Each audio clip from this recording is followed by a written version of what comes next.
Hey guys, welcome to Insights on the Rise. I am Grace. I'm here with Ade, Busola, and Shala. Today we're going to discuss how we got our foot in the corporate world. Okay, so yeah, so I think I'm happy to open it up. So I went to a uni that I was more or less forced to go on placement, right? But it was one of the best things. It's one of the best things that I've been forced to do in my life. And what I mean by that is, I didn't know anything about the corporate world. I didn't come from a place where, I knew that there's this going, there's that going, like down to even the color of the suit, my tie. I didn't know none of that stuff, or the process. So being told, especially like uni second year, like, okay, you gotta go and find a job where you're gonna work for a year, okay? That helped me a lot because it helped me understand what was on the other side, right? Down to the little things, as I've said. I remember my first interviews, I was wearing like a suit that looked like I was ready to go to my auntie's wedding, for example, right? It was like a proper wedding suit, I had my brown shoes on, pink shirt, everything, It was a very colourful suit, very, very colourful. You walk in, briefcase, and I'm thinking, I'm just a part, but then I wasn't.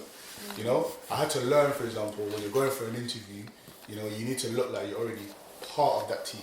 Do you know what I mean? Down to those little details, the colour of the suit, the shirt that you're wearing, all of these type of stuff, like, they play a part. And I had to go through that process to learn that was important, So I think that was a big thing for me, and that helped me later on, So how about yourself? What was that like? How did you get your foot through the door? For me, my placement experience was also my first insight into the real corporate world. However, the type of placement I did, because I did my placement in Belgium, so it was an international placement. So it was a very different culture there. It was still classed as a corporate world, but it was more of a dress down sort of thing. Because I remember my first day attending placement, I came in a suit as well, and then everybody kept asking me, "Why are you wearing a suit? It's not that deep, you know what I mean? Like just wear a shirt, jeans, and some shoes. That's smart casual." So obviously, like any other young person starting a job for the first time, you want to make a good impression, so you dress up. So I kind of learned that it's just better to just fit in and just dress like everyone around you. So I feel like the biggest cultural shift for me in the corporate world in Belgium was probably due to the fact, like for instance in London, when you come in to your office, you go get your coffee, you sit down at your desk and maybe have a little bit of a catch up with your colleagues. But in Belgium, we actually have to go around and give everyone a French kiss on the cheek. You know what I'm saying? Like, literally, yeah. So, and if we don't do that, it's actually considered rude. You know what I mean? Like, you have to come and greet every single person in the desk. So there's a lot of emphasis on respect and embracing each other and stuff like that. So I would say it was a real eye-opening experience for me, and there's a massive difference between working in the corporate world abroad and in your home country, of course. So that's what my placement experience was for me. You guys, Yeah, I'll go next. So I must confess, I didn't really do like I didn't do the whole placement thing. So I didn't really know what I wanted to do until second year summer, where I had to do an internship in Nigeria. It wasn't one of those ones where like your auntie knows an auntie. I fully had to do like a test and do an interview, and I didn't even get it the first time I had to do it. I got it around the second time, and so we had to come up with like an investment product, like a brand new product, like see what the market was saying, like reach out to different companies. So I was just telling my dad, like, oh my goodness, I really enjoy what we're doing. We're like starting a new investment product for university students in Nigeria. I had all this stuff to do, and he was like, you do realise there's a job called like management consulting that can literally help you? And I was like, what's that? And so I pretty much like researched it for the rest of the summer, and then I looked at my grades and I was like, well, I'm not gonna I'm not gonna get one of these jobs. So I pretty much decided that during my third year that I was just gonna focus on like pushing my grades up in order to get to a good firm and then start applying for jobs. But that moment was when I realised, okay, this is where I want to focus and put all my energy in. And so during the job hunt, I actually got a part-time job where I was at a insurance broker, and again, it was a bit old school. Everything was paper-based, so what I helped them do was like start putting everything onto computer, and then I realised I'm actually management consulting them by actually finding this. I didn't even realise, but when I was doing my interviews, I was like, I was just helping them find a solution. Like everything was just like in paper, so every time we had to look for a new record, we had to go alphabetically rather than just searching on the IT system. So I was like, okay, this is what I really want to do. So that was like my aha moment. But how about you? Yeah, for me, I also did a placement year as well. So my university enforced that on all students. My situation was a bit different though, in that because of the degree I was studying, I had to go abroad. So the university essentially said, you have to go somewhere in the EU. But I said, if I'm going away for a year, I have to go away. So I had two options: either go to America or go somewhere in Asia. So I managed to find a placement in Asia. So the company I worked for had their Asian headquarters, and they sent me out there. So I spent about 9 months there, and then they opened a new subsidiary in West Africa, and because I've got an African name, they were like, hey, your people are there, go. So I went, and that was a good experience. And so I went to Nigeria for 6 months. So I spent a year away, and I think it was good being away, apart from the professional aspect. In terms of me as an individual, I definitely became more of a well-rounded individual, and my ability to relate with different types of people who came from different backgrounds, it definitely helped. So in terms of the question, what I found is when I got back to the UK, it kind of helped, that year abroad kind of helped me know what I would like to do next. And in terms of getting these interviews, what I found is just that difference of going away made me more of an interesting prospect to these companies. So in a lot of my interviews, instead of them to be asking me of examples of things that I've done, they were just asking me about different hotels around Asia and holiday resorts. And it was that ability to build a relationship that really helped me. It wasn't necessarily, obviously I met the criteria for the grades to get on these programs, but it was, everyone I was competing with also had these grades. They also had the first and 2 1s. So I was like, what's going to make you stand out essentially? So it was literally just more of my experiences abroad, and then I became friends with a lot of the interviewers, and that's essentially what helped me. I mean, for me personally, I feel like one of the biggest key skills that I learnt in placement is working under pressure, because I was one of the only placement student in the entire company. So literally, some people say I was everybody's side man, you know what I mean? So like all the little bits and bobs that people didn't want to do, like the actual stuff, they just send that to me, and I have to always ensure that I'm sticking to deadlines. I'm never gonna lie, the first couple of months was a big struggle for me, because I wasn't used to having so much responsibility at once, you know what I mean? So I was always falling behind on my deadline, And I do remember at one point they actually pulled me in and they said, what, Ade, we need you to pick up the pace, because you're the only intern here, you know. And if you don't meet your deadlines, then you just slow the entire team down. So I think from there, then that's when it purposely that I need this placement, especially because it's a mandatory part of my course. If I don't get through this year, then I can't graduate. You know what I mean? So, and on top of that, we also have a placement essay to do. Go right about the experience and that. So the pressure is immense. You know what I mean? So now that I'm working an actual role now, I feel like I'm able to handle pressure a lot better now, I'm able to manage my workload, I'm able to manage expectations and ensure that, I understand the potential ramifications of not meeting my deadlines and stuff like that, So it's definitely, it makes me take my job more seriously now, if that makes sense. So I'd say for me, it was a life-changing experience to the extent that when I graduated from uni, I wasn't in a rush to get a grad job or anything like that. Because I knew that, you know, working is not just a walk in the park sort of thing, you know. Like, and especially after 4 years of uni, I just want to clear my mind a bit, you know. So that's why I just took a year out to just travel, chill, you know, just, you know, gain as much experience as possible, have as much me time, you know what I mean? And I feel like you just need to take a step back in life sometimes and just to understand where exactly you want to go, you know?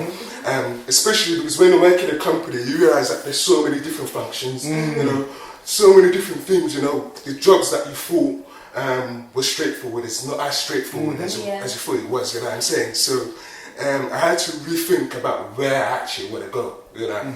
And it took me a good year, you know. So if I was to advise anybody that's, you know, that a placement, I'd say, you know, don't rush for a grad scheme. Just, you know, take time to reflect on your experience and find where you really fit in a company, because this will be, you know, a major factor once you graduate, you know. So, yeah. You know, I agree. I think for me, two things I got from my internship. One is like adapting to different people's working styles. Yes. Like obviously in uni, if someone wasn't pulling their weight in a team project, you could just do it. You'll just be like, you know what, I'll do it, because it's like the same. It's all from like the same topic. Whereas when you're working with professionals, there are different people who are good at different things. So you can't just step up into that role. You kind of just have to work at their level, and sometimes work on your communication. Sometimes it can be quite straight to the point, and that can come across a bit harsh.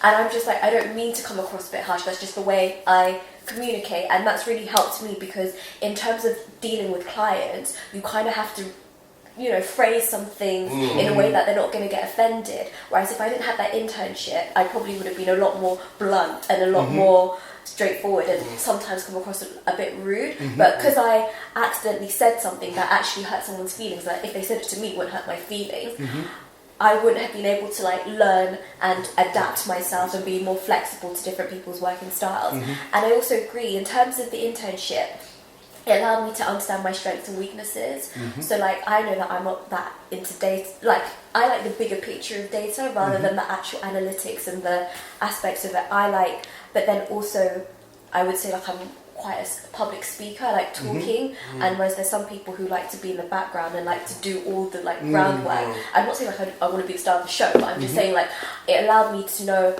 that.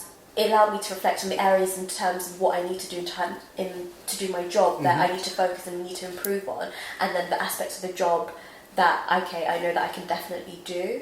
And so that really helped in my interview process, because a lot of new people are not really looking at your grades and stuff. They're looking about your strengths and what you're good at, and if your strengths align with what they actually need in particular roles, especially in like the grad and internship level. What was you going to say? I think you said something. Yeah, I was going to say, so dealing with placement versus the work environment, I just wanted to comment on the gap. So after placement year, what I found is I came back to final year, and then it was, for me anyway, it was during that final year that I actually figured out what I wanted to do, and it wasn't what I did during placement year. So I feel as if like with you guys, placement helps you find out what you like, which is good. For me, it helped me figure out what I don't want to do. So I also wanted to just share that. So during my placement year, I was working for an engineering company, and during my final year, one of my lecturers gave me some insight, and essentially that completely shifted my pathway. So it was during one IT module that essentially my lecturer says, you know, technology is the future, and that completely changed my perspective on the world and the working environment. So essentially what I did in my placement year had no bearing on my current role and my current programs that I'm on, but it's still an experience. And so my message to everyone is essentially, it doesn't necessarily matter whether you like what you do in your placement or whether you don't like it. It's the experiences that you can draw from it, because you might find out that you might not like this, and there's no harm in essentially changing direction. There's a few things that you guys that you said there. It showed, for some of us, it showed us, okay, this is what I like. Whereas for you, it was like, this is what I don't like. So it's it's a great opportunity. Because I remember when I was at uni, for example, a lot of people say like, oh, I want to do this, oh, I want to do that, without even knowing what's on the other side. Do you know what I mean? You kind of predict what you think you want to do. Whereas going on placement or applying for an internship, it gives you an opportunity to actually get your foot in, where one, you get to actually see what it's like on the other side. It's like going on loan. You know, it's like going on loan where you actually you get to, and then you're there, and it's the same way as when you go on loan. You have like a year to, or however the loan is, a season to prove yourself that you're good. And if you're really good, they'll sign you. And it's the same way like you go on placement or you do an internship. Like you've gone on loan, and if you do really well, like they'll offer you the job. Like they have a great rate.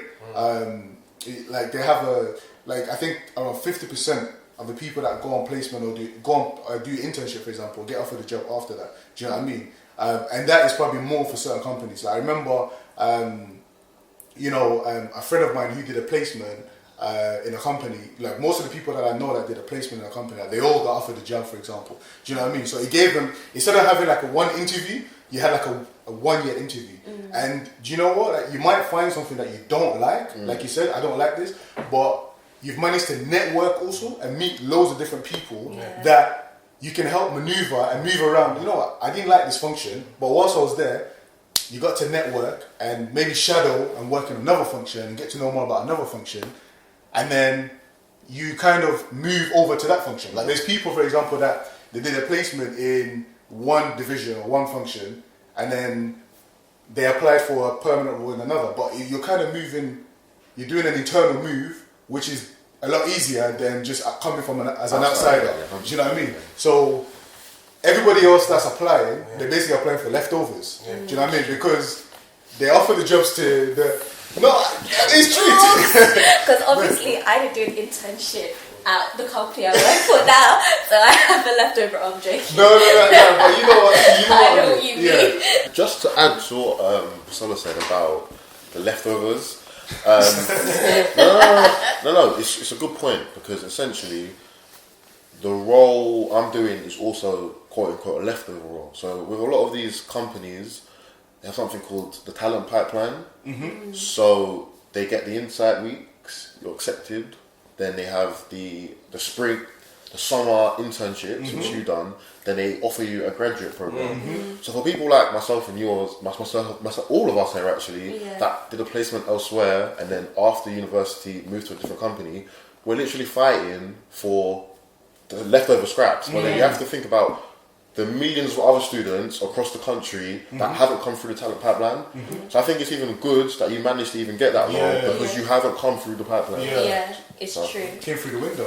Exactly, came through the window. I literally did. So just to essentially summarise what I'm saying is, if you can get a internship and a placement, that's probably ideal, because you're already in the system. But there's people like Busola who don't need that. So No, it's true. No, she don't need it though.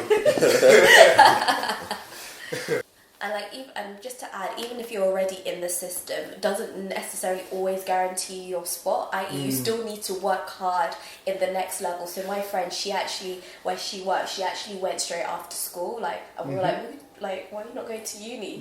But she left such a good taste in their mouth after that year. She was invited to do the summer thing, and then obviously she was part of the talent pipeline. So she graduated a year after me, because obviously she did a year, and she already had a job in the bag, and I'm like, mate, you're ahead of you, and I still don't have a job. But she still had to prove herself at every jump. Don't get too comfortable as well. It's you're getting your foot in, right? That's what it is. All you're doing, you're kind of getting your foot in. So once you got your foot in, it doesn't end there. There's still work to do.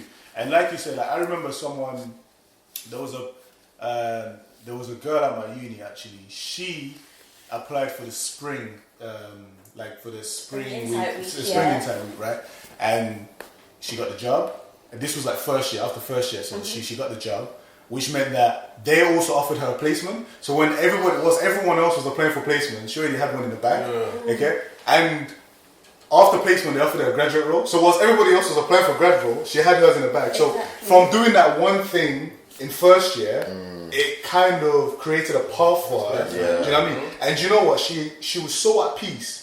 Yes. Because she knew, do you know what? Worst case scenario, I've got this as a backup. Yeah. You know what I mean? And she could just, and she was actually hand picking, like, I'm gonna apply for this job, I'm gonna apply for this job because this is what I want. This is what I want. Whereas everybody else was just going for whatever is there. Do you know what I mean? So it's good in that sense as well because you can make your journey a lot easier.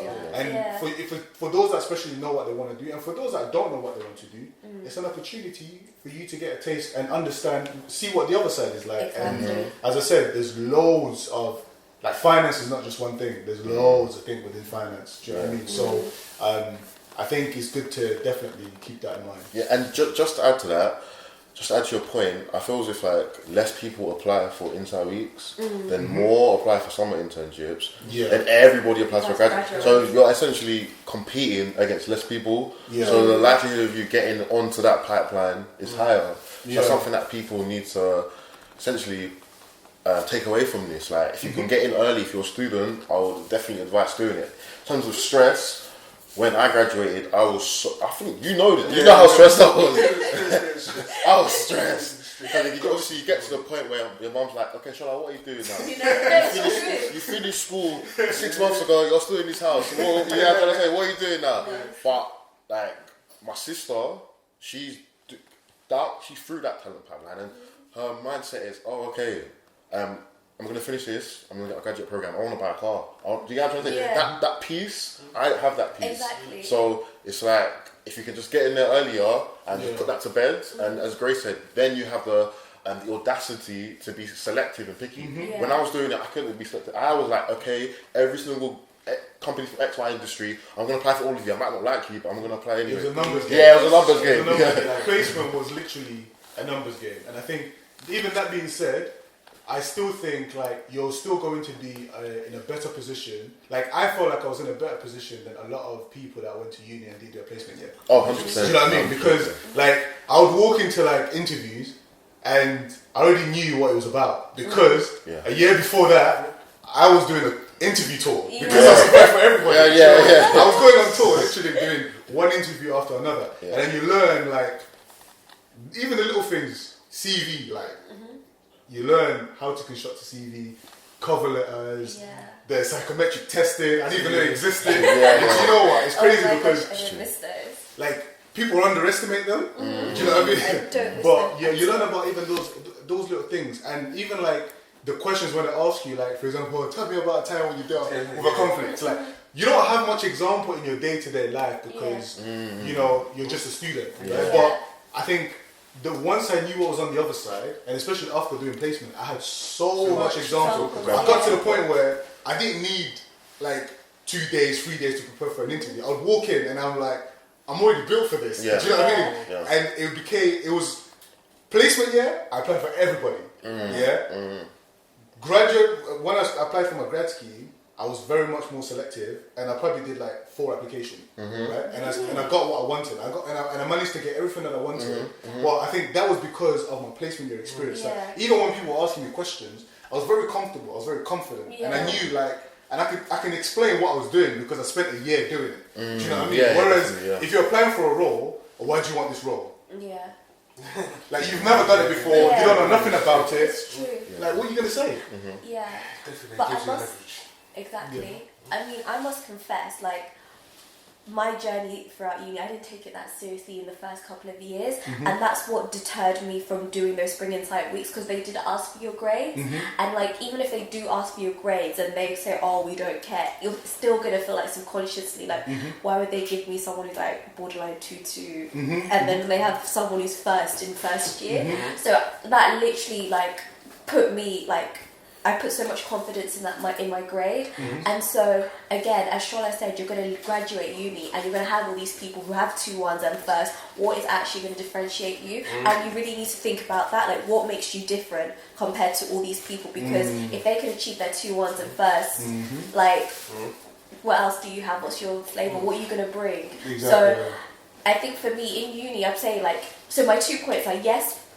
at the early stages of your uni career, you do need to be careful about your grades. But then when you graduate, don't let yourself be defined by it. Because honestly, I know people who were like got grades that they weren't supposed to get, and they were told, oh yeah, you're never going to get into that industry because your grades are too low, and lo and behold, they are now in that industry and thriving. So I'm also like, so the point is, yes, take it seriously at the start, not just play and like lose your mind, but also when you leave, don't feel defined, don't like get all sad and like just move on. And I always say like, just look at the next qualification, because honestly, when you now apply and you're like, okay, I'm going to do a master's, they're going to be more interested in what you accomplished in your master's than what you did in GCSEs, A-levels. So like, just don't feel like, even in terms of like UCAS points as well. My UCAS points weren't amazing, but they weren't terrible, and they do ask you that in your grad roles, but at the end of the day, they're going to care more about your degree than your UCAS points. It's just like a tick in the box kind of thing. So that's like my point right there. Like, don't allow yourself to be defined by it, but still work hard from like the very beginning. How would you say you differentiated yourself? That's a good question. Wow. That's a very good question. So I think for me, what I differentiated myself is that, well, a lot of my experience was abroad, because I was like, okay, well, if I can't get experience in the UK, let me go somewhere where I know I can get experience, which is Nigeria.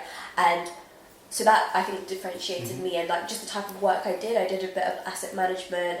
1 year I did pension, I worked at a pension fund the previous year. So actually every year at uni I did do some sort of internship in Nigeria. So that's how I knew I didn't want to do pension management. I didn't want to do like wealth management, but then I knew I wanted to go into consulting.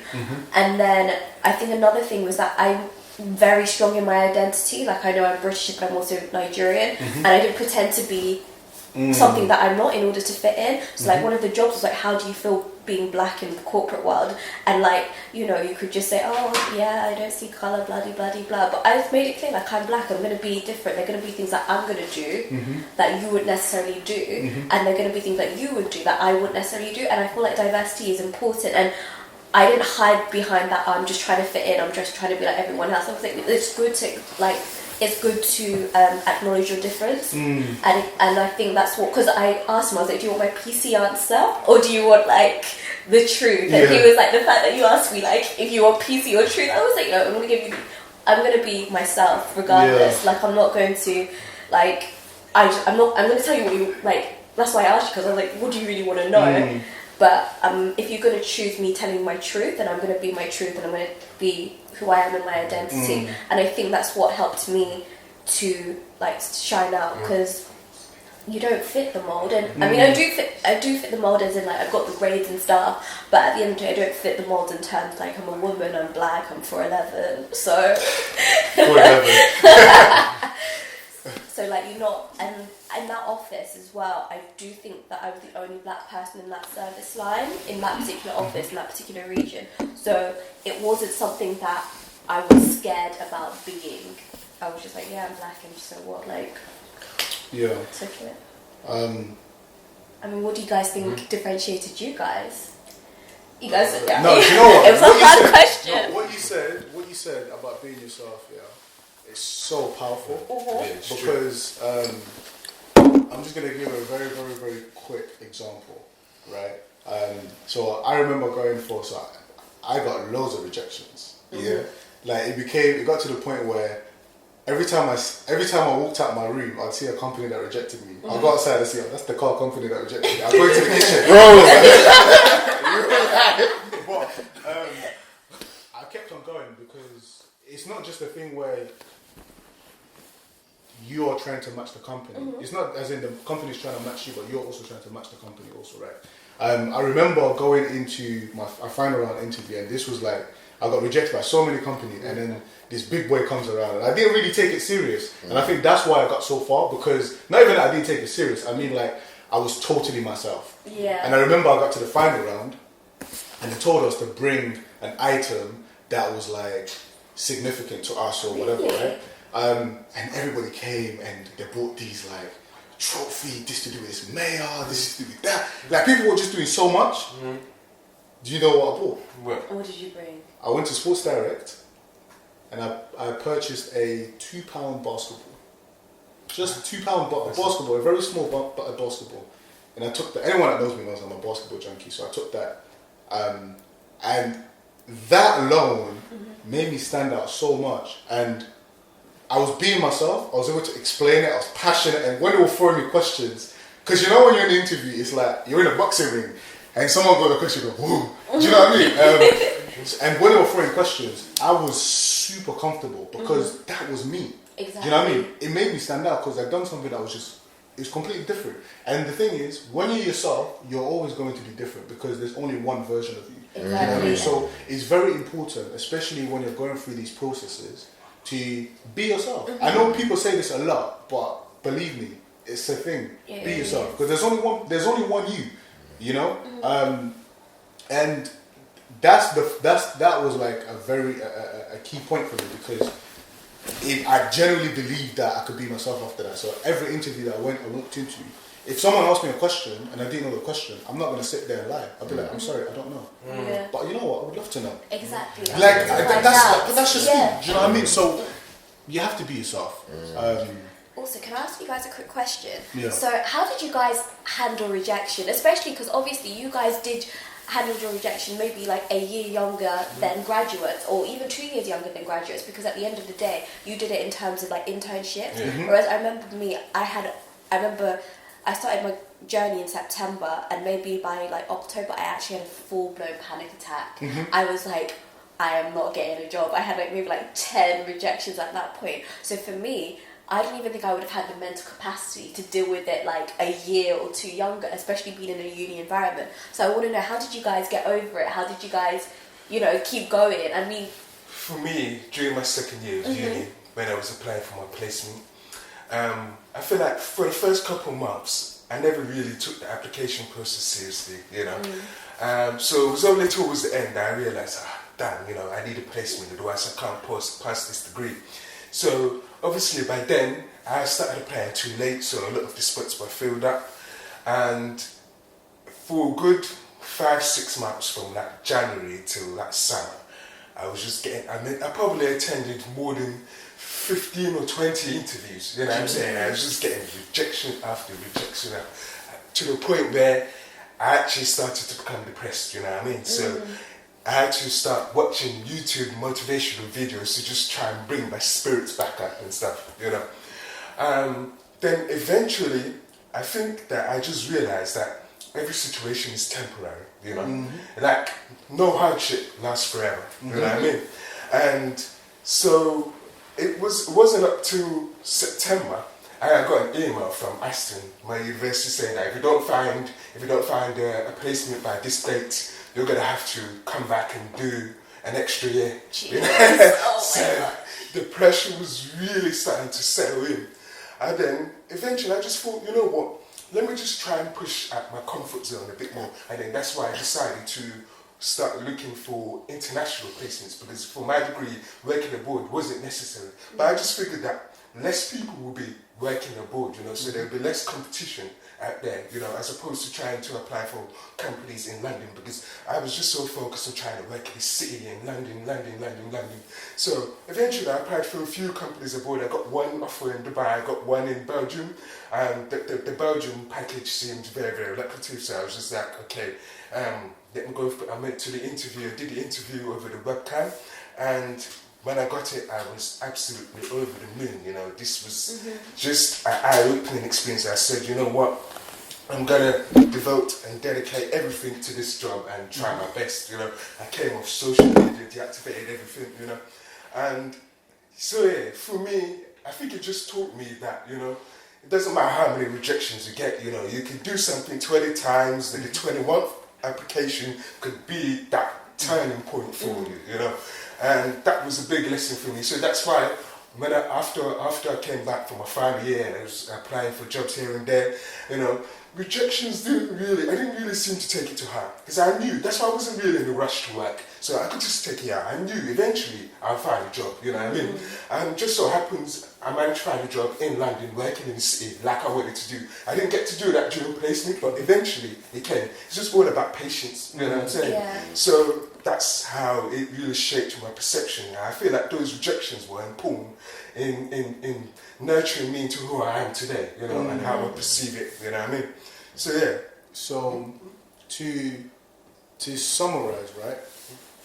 You know, we can each go around. Like, what keys would you give everyone that's watching? Like, what would you say? What key lessons? We're giving them keys now. Okay. Wow. So what? So I just say, yeah, like I said earlier, just don't take rejection to heart. Like, it's part of life. Things happen. Like, and obviously try to always go out your comfort zone. Sometimes when something's not going your way, it just means that you need to, you know, broaden your perception, your perspective, you know, to try and look outside the box, don't just focus. Now, I was too focused on trying to work in London, but literally working in Belgium was probably one of the greatest experiences of my life, being in another culture, and working with people from different backgrounds where they speak a different language, and I don't even understand the language, you know, and it really helps to develop my adaptability skills, you know what I'm saying, and showed me that I could survive by myself without friends or family around me, because, you know, in uni I used to beg people to cook for me because I couldn't cook to save my life, you know what I'm saying, so listen to her, please cook for me, and that, but that, it just really, I learned a lot about myself, you know what I mean, and it made me realise, you know, what I'm capable of doing, by where my strengths are, you know. So, yeah, I would definitely say to people, just try to broaden your horizons as much as possible, you know. Don't just focus on, like, one thing ain't going away, then look to other areas and see where you can excel, you know. So, yeah, that's some key points I would say.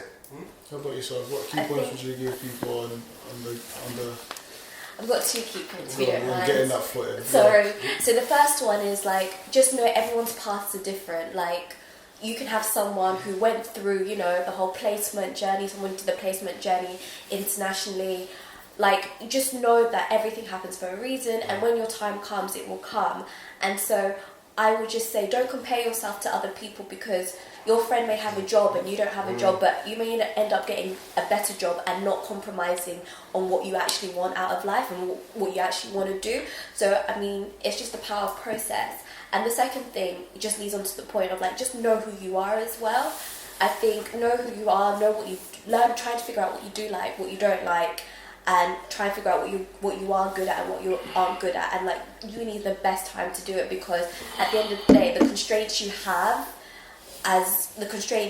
whilst you're working are not there when you're at uni. Like, I'm not saying you should, but, like, obviously if you don't want to go to a lecture, no one's holding your hand and telling you off that you're not going to a lecture. But if you don't show up for work, there's going to be repercussions, because you're accountable to your team, you're accountable to the company, and they're paying you to be there. So at the end of the day, like, and then another part of it is, like, okay, if you don't get a job instantly out of uni and you still don't know what you want to do, don't settle as well. Take the time out, as Danny said, figure out what you want to do, figure out what you're good at.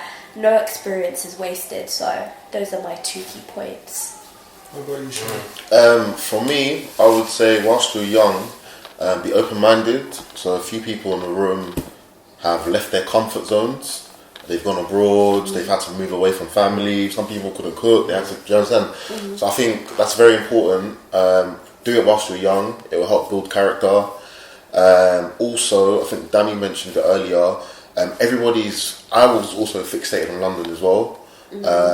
I would say a lot of these big organisations have offices in Liverpool, Newcastle, Manchester, Birmingham. You may need to do that just to get your foot in through the door. Exactly. So don't be afraid of doing that. I think Danny said you got a job in Dubai. Don't be afraid to move. You can always come back home. Exactly. In terms of rejection, I would say, career aside, I think in life, people are rejected by their parents, people are rejected by girls, people are rejected by boys. So it's just a part of life. And if you can understand that concept, that you're going to face rejection throughout your whole entire life, it will help build character and it will help build resilience. So rejection is part of the formula for success. So if you can just learn that concept and that principle, you'll be fine. And I think those are the 2 main keys I'd like to share. Be open to rejection, because I think I was rejected God knows, I've lost count. I actually had an Excel sheet. Unfortunately, It's true. Unfortunately, that's the first thing you look at. Yes. unfortunately, I don't need the rest of the Yeah. Oh my So gosh. I've got an Excel sheet and it's literally just red. But then that one green was better than all of the reds. Yeah. So Exactly, you know? it's like, as I think Grace said earlier, now when I'm driving, I'm like, oh yeah, this company rejected me for that low salary before. But you know what I'm trying to say? So it's like, that's part of it. The rejection is part of the path. It builds character and be open to it. Thank you. I think one thing that I would say is for people, first thing, this is about having that awareness. Know that these things exist. The spring insights that we talked about, internships, placement year. If your uni doesn't allow you, if you're not doing a placement degree or anything like that, do an internship. These things exist, and you'll be surprised. There's loads of companies out there that do internships that you can apply for. And the other thing that I would say, one thing that I would say that has really helped me is sometimes take a step back and ask yourself, where do I want to go? As in, if you want to be an engineer, as an example, you want to be an engineer, research, assume you're applying for an engineer today, and you can see some of the things that you will need to get the job. And that will also help you, because it's almost like reverse, just going backwards. Look at where you're trying to go, and then it'll help you figure out some of the things that you need to get to that place, whether it's certain experiences that you need, a certain degree or grade or whatever. It helps you plan. And as everybody said, it's just be open-minded, be flexible, because there's no one way. He worked abroad, I didn't. She didn't even take that part seriously. You know what I mean? But we all still managed to get to where we are. So yeah, I think one thing that I would say as a key takeaway for me is just be aware that these things do exist and use them. And it's a learning curve. It allows you to learn and know more about what's on the other side. So yeah.